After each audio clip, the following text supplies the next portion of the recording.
What we're doing here is assessing dangerousness. Dangerousness is different from diagnosis. You don't need to have all the information to be able to assess dangerousness. It is about the situation rather than the individual.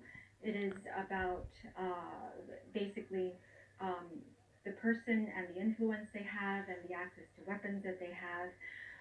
And we have, while we're not making a diagnosis, we all agree that we have seen enough to be very concerned that the person appointed to protect the health and safety of the public is actually a threat to those things. To warn, and it can go further to the duty to protect. It is essentially, if someone is a danger to others or the public, we have a positive duty to warn and can be legally held liable if we do not do so. And in emergency situations, it can also extend to persons we have not had relationships with. Basically, it is in order to safeguard the safety and survival of individuals and the public.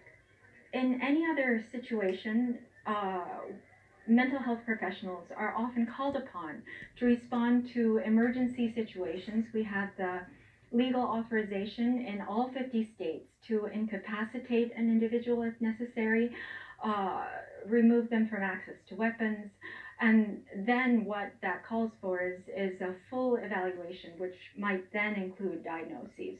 We are calling for a full evaluation.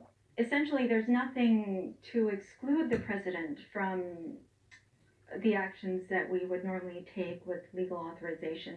But given that it is the president, we are trying our best to inform the public of the danger who may not be aware of the seriousness of the situation, and calling on lawmakers to provide for official means for to allow for an emergency evaluation, that is, such as through a commission that would help form a separate and independent expert panel who can also recommend the types of evaluations and records that would help give us a fuller assessment. Still ahead on Al Jazeera, Tuck and Go.